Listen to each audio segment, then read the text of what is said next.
Hello friends, तो कैसे आप लोग। आशा करता हूँ आप सभी अच्छे होंगे। अगर आप भी एक सरकारी नौकरी की तलाश कर रहे हैं, ठीक है, और आप भी चाहते हैं कि हमारा सिलेक्शन बहुत जल्दी हो जाए और बहुत कम समय हो जाए, तो आपके लिए वीडियो बेहद ही महत्वपूर्ण होने वाली है, ठीक है। क्योंकि इस वीडियो में मैं आपको इंडियन कोस्ट गार्ड में एक बेहद ही इंपॉर्टेंट और बहुत ही खास वैकेंसी निकली है और वैकेंसी काफ़ी अच्छी है, ठीक है। और इसमें जो कंपटीशन का लेवल है वो भी काफ़ी कम रहने वाला है। इसीलिए मैं कह रहा हूँ कि ये इस पोस्ट पे आपका सिलेक्शन काफ़ी इजीली हो सकता है अगर आप थोड़े से भी सीरियस एस्पायरेंट्स हैं, ठीक है। और बस इस पोस्ट में अप्लाई कौन कर सकता है, ठीक है, क्या क्या इसकी एलिजिबिलिटी क्राइटेरिया है, ठीक है, क्या क्या योग्यता है, कौन अप्लाई कर सकता है, इसकी लास्ट डेट क्या है, ठीक है। इन सब के बारे में मैं आपको पूरी डिटेल के साथ बताऊंगा इस वीडियो में। तो प्लीज़ इस वीडियो में लास्ट तक बने रहिएगा, ठीक है। अगर आप चाहते हैं कि हम भी जल्द से जल्द एक गवर्नमेंट जॉब का सपना पूरा करें और वो भी डिफेंस सेक्टर में, ठीक है, तो आपके लिए ये जो वीडियो है वो बेहद ही महत्वपूर्ण होने वाली है, ठीक है। तो चलिए मैं आपको फाइनली उस वैकेंसी के बारे में बताता हूँ। उस वहाँ पे जाने से पहले मैं आपको एक रिक्वेस्ट करूँगा कि प्लीज़ जब मैं नोटिफिकेशन के बारे में आपको बताऊँ तो आप जो उसकी वहाँ पे पोस्टेज हैं, आपकी ये पोस्टिंग कहाँ होगी, ठीक है, आपका बेसिक पे क्या रहेगा, और वो भी आप साथ में देखते चलें। साथ साथ मैं आपको दिखाऊंगा PDF फॉर्मेट में। तो चलिए मैं आपको वहाँ ले चलता हूँ। और सबसे बड़ी बात है कि इसमें जो आपका वेतन है वो 35,000 के करीब शुरुआत में मिलेगा। तो एक बहुत ही अच्छी ये पोस्ट है, जॉब है, क्योंकि इतने 10th लेवल पे इतनी अच्छी सैलरी और वो भी एक मिनिस्ट्री ऑफ डिफेंस में एक बहुत बड़ी बात है। तो इसलिए प्लीज़ आप इस मौका को हाथ से न जाने दें।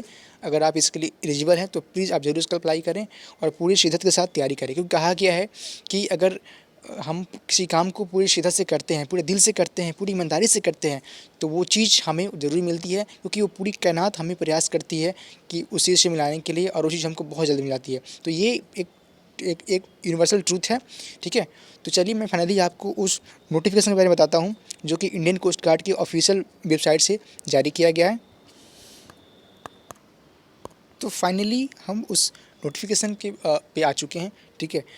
यहाँ पे देखिए लिखा हुआ है स्पष्ट, filling up of civilian vacancies by direct recruitment in Coast Guard region east Chennai, ठीक है।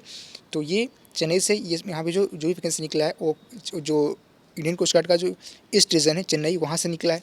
Applications form eligible candidate are invited for following civilian post, ठीक है। यहाँ पे जो भी आपकी बहाली होगी वो सिविलियन पोस्ट के तहत होगी। यहाँ पे देखिए आप स्पष्ट लिखा हुआ है। सबसे पहले आप देखिए कौन कौन से पोस्ट हैं, ठीक है, और कहाँ पे आपकी पोस्टिंग होगी और किस पोस्ट के कितने वैकेंसीज हैं, ठीक है। और इसका पे लेवल क्या रहेगा, जैसे मैंने आपको बता ही दिया लगभग। और इसका क्वालिफिकेशन क्या रहने वाला है, और सबसे बड़ी बात कि इसकी एज लिमिट क्या रहने वाली है, इस सब के बारे में आपको डिटेल में बताऊंगा। तो देखिए पहला यहाँ पे इंजन ड्राइवर, यहाँ पे लिखा आपको, यहाँ पे इसका जो वैकेंसीज है वो 8 हैं, ठीक है।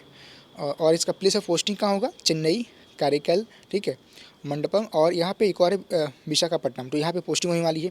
आपका जो क्वालिफिकेशन इसके लिए मांगा गया है वो है मैट्रिकुलेशन पास फ्रॉम, मतलब अगर आप मैट्रिक हैं और साथ में अगर आपके पास एक सर्टिफिकेट है इंजन ड्राइवर का किसी रिकॉग्नाइज गवर्नमेंट कोई ऐसा इंस्टीट्यूट है वहाँ से, अगर अपने जैसे कोई अगर ITI वगैरह किए हैं तो इसके लिए आप एलिजिबल हो सकते हैं। इसका जो एज लिमिट हो कितना है, 18 से 30 साल। चलिए अब मैं बात करता हूँ नेक्स्ट वैकेंसी पे। नेक्स्ट वैकेंसी है शारिंग लश्कर, इसके लिए वैकेंसी 3 है, ठीक है।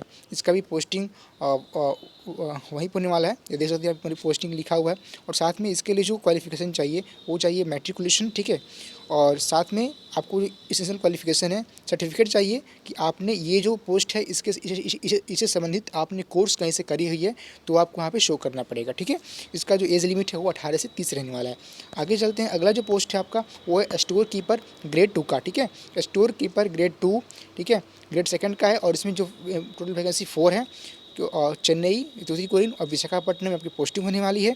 इसके लिए जो एसेंशियल क्वालिफिकेशन मांगा गया है वो आपका 10th है, साथ में और 12th भी है। मतलब आपका जो क्वालिफिकेशन है वहाँ पे 12th होना चाहिए, और 12th के साथ आपका 1 ईयर का एक्सपीरियंस होना चाहिए किसी भी स्टोर्स में जिसमें आपने काम किया हो स्टोर कीपर के रूप में, तो आप इसके लिए एलिजिबल है। ध्यान रखें यहाँ पे जो स्टोर कीपर का जो पोस्ट है वो 12th लेवल का है, ठीक है।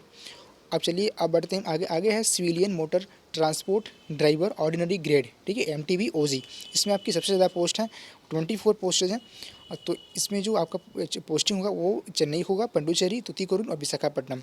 यहाँ पे जो आपकी इसेंशियल क्वालिफिकेशन मांगी गई है वो है 10th स्टैंडर्ड पास, ठीक है। और साथ में आपका जो एक वैलिड ड्राइविंग लाइसेंस होना चाहिए, और हैवी और लाइट व्हीकल मतलब दोनों होना चाहिए, ठीक है, 2 पहिया और 4 पहिया दोनों होना चाहिए।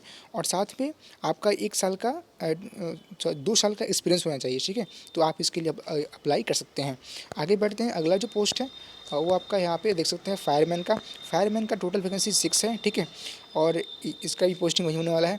साथ में इसके लिए क्वालिफिकेशन क्या मांगा गया है, मैट्रिकुलेशन होना चाहिए, मैट्रिक होना चाहिए, और साथ में आप फिजिकली फिट होना चाहिए। और साथ में अगर आपको कोई ड्यूटी दिया जाए उसे कोई आग से संबंधित, तो आप उसमें परफॉर्म करने के लिए आप फिट होने चाहिए, ठीक है। और साथ में जो इसकी जो हाइट पर है वहाँ पे देख सकते हैं 165 सेंटीमीटर हाइट चाहिए, ठीक है। और साथ में चेस्ट आपको वहीं चेस्ट बिना फुलाए 81.5 और फुलाकर 85 सेंटीमीटर, ठीक है। वेट आपका 50 kg होना चाहिए। और साथ में अगर मैं बात करूँ तो इसका जो यहाँ पे कोई इसेंशियल क्वालिफिकेशन नहीं मांगी गई है, बट ये कहा गया है कि आपको फिजिकली फिट होना चाहिए, ठीक है। तो ये सबसे अच्छी बात है कि इस पोस्ट में आपको कोई इसेंशियल ये नहीं कहा गया है कि आपको कोई कोर्स चाहिए या कोई डिग्री कहीं से शो करना है, या यहाँ बस केवल मैट्रिक मांगा गया है, तो ये बहुत अच्छी बात है, ठीक है। और ये फायरमैन का बहुत ही अच्छा पोस्ट है। इसमें आपका वही सिंपल सा काम रहता है, और कहीं पे आग वगैरह लग गई तो उसको बुझाना है, ठीक है। ये सब ये बेसिक चीज़ें हैं जो आपको ट्रेनिंग में बताई जाएगी, ठीक है। तो ये कुछ अगर आप मैट्रिक पास हैं और साथ में आपके अगर जो भी यहाँ पे लिखा गया है, जो भी यहाँ पे इसेंशियल जो इसकी जो आपकी आप इसके लिए एलिजिबल हैं, तो आप इसको अप्लाई ज़रूर कर सकते हैं, ठीक है। कोई दिक्कत नहीं है, आप इसको पढ़िएगा डिटेल में। आपको जैसे मैंने आपको बता ही दिया कि ये वेट कितना होना चाहिए, ठीक है, हाइट कितना होना चाहिए, उस सब में अगर वो आपके पास है तो आप इसके लिए अप्लाई ज़रूर करें, ठीक है। अगला है ICE फीडर स्किल्ड। इसमें आपका 6 वैकेंसीज हैं। आपका पोस्टिंग होगा चेन्नई और विशाखापट्टनम, ठीक है। और इसके लिए जो इसेंशियल क्वालिफिकेशन वो होना चाहिए मैट्रिकुलेशन, और साथ में आपकी जो अप्रेंटिस का जो 1 साल का जो है वो आपका किसी बोर्ड से पास होना चाहिए। जैसे वैसे बहुत सारे ऐसे बंदे हैं जो ITI करते हैं, तो वहाँ की जो डिग्री है वो आपकी इसमें काम आने वाली है, ठीक है। तो यहाँ पे लिखा भी है ITI यहाँ पे should have completed training course in ITI, ठीक है। और तो ये कुछ इंपॉर्टेंट वैकेंसी थी मैंने आपके पास लाई है। साथ में और भी है, जैसे आप देख सकते हैं यहाँ पे स्प्रे पेंटर का भी एक वैकेंसी है, वहाँ भी मैट्रिक चाहिए और साथ में आपका सर्टिफिकेट चाहिए, ठीक है। और 2 साल का एक्सपीरियंस भी चाहिए साथ में। और है MT फीटर, MT टेक और मतलब MT मैकेनिकल, MT टेक्निकल और MT फीटर। यहाँ भी आपकी पोस्ट 6 हैं टोटल। और यहाँ की जो आपकी मांगा गया है इसेंशियल क्वालिफिकेशन मांगा चाहिए 10th होना चाहिए, मैट्रिक होना चाहिए, और साथ में आपको होना चाहिए ITI diploma in relevant trade, ठीक है। उस ट्रेड से आपका ITI होना चाहिए। साथ में ये सबसे इंपॉर्टेंट पोस्ट है मल्टीटास्किंग स्टाफ का। इसमें कोई 3 पोस्ट टोटल। इसका भी पोस्टिंग कहाँ होगी, चेन्नई और तुतीकोरिन। साथ में आपको जो इसेंशियल क्वालिफिकेशन मांगा गया है वो मांगा गया है मैट्रिक, ठीक है। और साथ में 2 साल का एक्सपीरियंस होना चाहिए, ठीक है। और एज की बात करूँ तो एज है 18 से 27 साल, ठीक है। अगर मैंने अभी तक जितना ही पोस्ट बताया उसमें सबका एज 18 मतलब 18 to 27 ईयर है। बस एक पोस्ट है जिसका 18 से 30 मांगा गया है, जो कि फर्स्ट पोस्ट में मैं आपको बताया था वो यहाँ पर है, ठीक है। यहाँ पे इंजन ड्राइवर के लिए 18 से 30 है, बाकी सबके लिए कितना है, इंजन ड्राइवर के लिए और सरंग लश्कर के लिए 18 से 30 है, बाकी सबके लिए। यहाँ देखिए स्टोर कीपर कितना है, स्टोर कीपर का है 18 से 25 साल, ठीक है। बाकी सबके लिए कितना एज है, 18 से 27 साल। अगर आपकी इसके बीच में आपका एज है तो आप इसके लिए अप्लाई कर सकते हैं। दोस्तों मैंने जहाँ पे आपको पोस्टें बताई वो पोस्ट अलग अलग है, इसीलिए यहाँ पे पोस्टें आपको कम दिख रही होगी, बट अगर सबको काउंट किया जाए तो बहुत ही एक अच्छी वैकेंसी है। अगर आप इसके लिए एलिजिबल हैं तो मैं चाहता हूँ कि आप इसको जरूर अप्लाई करें। और इसमें कंपटीशन कम रहने वाला है। क्यों कम रहेगा, क्योंकि इसका जो अप्लाई है वो ऑफलाइन होने वाला है, ठीक है।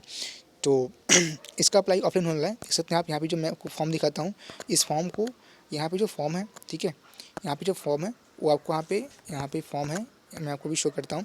ये जो फॉर्म आपको दिख रहा है यहाँ पे आपको ये फॉर्म है, इस फॉर्म को प्रिंट करके इसको फिल करके, ठीक है, इसको स्पीड पोस्ट करना या डाक द्वारा इसको भेजना होता है। और जहाँ से वैकेंसी निकले, जैसे चेन्नई से निकले तो चेन्नई आपको सेंड करना होता है। आफ्टर दैट आपकी एडमिट कार्ड निकलता है और उसके बाद आपका रिटर्न एग्जाम होता है। रिटर्न एग्जाम के बाद आपका स्किल टेस्ट होगा, उसके बाद आपका फाइनली आप सिलेक्ट होते हैं। अगर आप चाहते हैं कि इसके बारे में आपको डिटेल वीडियो बनाऊँ तो प्लीज़ आप मुझे कमेंट कीजिए, मैं आपको जरूर बताऊँगा कि इसका सिलेक्शन प्रोसीजर क्या होता है। और साथ में इसका जो एग्ज़ाम पैटर्न है, सिलेबस क्या होता है, इसकी तैयारी कैसे की जाए, इसके लिए एक स्मार्ट स्ट्रेटजी क्या होनी चाहिए। बिकॉज़ आपको ज़्यादा समय नहीं रह गया है, आपको बहुत जल्दी आपका इसका अ, अ, 1 माह के अंदर इसका एग्ज़ाम हो जाता है अप्लाई ख़त्म होने से। तो इसलिए आप इसको ज़रूर जितना जल्दी हो सके फ़िल करें, साथ में तैयारी शुरू कर दें। यहाँ पे सबसे इम्पोर्टेंट है, यहाँ पे लिखा गया है the crucial date for fixation age limit will be at least 31 Jan 2022, ठीक है, ये चीज़ है। साथ में आपको एक चीज़ और बता देता हूँ, यहाँ पे जो अप्लाई का जो उसमें यहाँ पे डेट देगा तो वो तो आपका शुरू हो चुका है, ठीक है। तो इसलिए आप देर ना करें, जितना जल्दी हो सके आप इसको अप्लाई कर दें, ठीक है। क्योंकि जब भी इसका डेट निकलता है तो ये एटलीस्ट 1 मंथ आपको यहाँ पे डेट रहता है अप्लाई करने के लिए। बट आप जितना जल्दी हो सके उतना जल्दी कर दें और अपना जो तैयारी है, ठीक है, वो आप शुरू कर सकते हैं। तो चलिए, ये कुछ विशेष जानकारी थी जो मैंने आपको दी। आशा करता हूँ आपको अच्छा लगी होगी। अगर ये वीडियो आपको अच्छा लगा तो प्लीज़ वीडियो को लाइक करें और ऐसे ही इंपॉर्टेंट वैकेंसीज़ और इसके तहत सरकारी नौकरी की जानकारी अक्सर मैं लाता रहता हूँ। इसलिए इस चैनल को सब्सक्राइब ज़रूर करें और बेल आइकन को ज़रूर दबाएँ, ताकि मैं जो भी ऐसा कोई जो बिल्कुल ही ऑफलाइन एग्ज़ाम होता है, उसका बहुत सारे कैंडिडेट को पता ही नहीं होता है कि वैकेंसी कब आ रही है, तो इसका एग्ज़ाम कब होगा, तो सारी अपडेट मैं आप तक लाता हूँ। इसीलिए प्लीज़ इस चैनल को सब्सक्राइब करें, ठीक है, और इस वीडियो को एक लाइक ज़रूर करें। थैंक्स फॉर वॉचिंग, मिलते हैं नेक्स्ट वीडियो में, तब तक के लिए धन्यवाद।